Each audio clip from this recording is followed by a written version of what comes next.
Hello, my name is Trent Jenkins. I'm the campus pastor with North Coast Fallbrook. Glad to be here with you today, sharing with you the Daily Dose. I just want to ask you a question. Have you ever had that statement or question, I wish, right? Oftentimes, I wish is often followed with things that are a comparison of the past or something that we wish we could be. It's often filled with regret. I wish I would have done better in school. I wish I would have gone to a different university. I wish I would have treated something more seriously. Or sometimes it's filled with regret of, I wish I would have treated that person differently. I wish I would have spoken better to them. I wish I would have treated my spouse in a much more loving way. I wish is often filled with regret and comparison, but I think that God wants us to turn that into I will. We're going to look at Psalm 8 right now and who God's created us to be. So let's just take a look. We're going to dive in at verse 3. When I consider your heavens, the work of your fingers, the moon and the stars which you have set in place, what is man that you are mindful of him? The Son of Man that you care for him? You made him a little lower than the heavenly beings and crowned him with glory and honor. You made him ruler over the works of your hands. You put everything under his feet, all flocks and herds, the beasts of the field, the birds of the air, and the fish of the sea, all that swim the paths of the seas. O Lord, how majestic is your name in all the earth.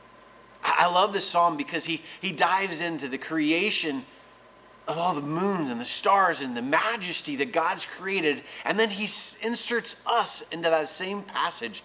He looks at you with that same adoration of his works that he's created. What is man that he is mindful of us? Well, we go back to Genesis chapter 1 and verse 26, and they're talking there in the heavens, and God says, I think we should make man in our likeness, in our image.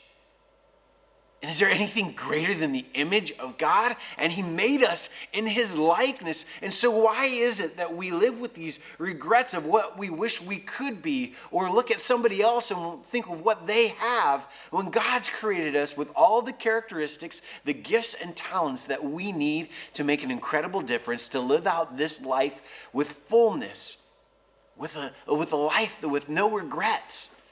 But you see, we keep on comparing ourselves to what others have.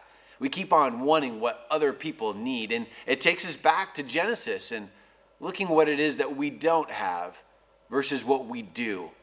And I want to encourage you today that God has created you in his image to be able to do incredible works. He's given you all the gifts and talents to be able to do what it is that's set in front of you. So let's stop living with I wish and let's turn it into I will. I wrote a list here of some of the differences. You see, I wish is for the dreamer. I will is for the visionary. They're going to make things happen. The dreamer desires what's unattainable. It's probably never going to happen because they never actually put their hand to doing anything, versus the person that is I will thinks of the possible and starts to take action. I wish lives their life in regrets of what could have been, where the person that is the visionary that says I will is determined to do what I can today to set myself up for a better tomorrow. You see, we can constantly live with I wish of what could have been and stay in the very same place that you're in right now today. Or we can start to change our mindset to I will.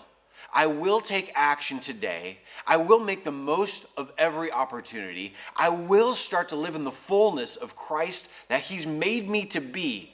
I will make the most of this life that he's given me. And when I do, all of a sudden, my life is going to be set on fire for Christ because he's given me all the gifts and talents I need to do the works in front of me.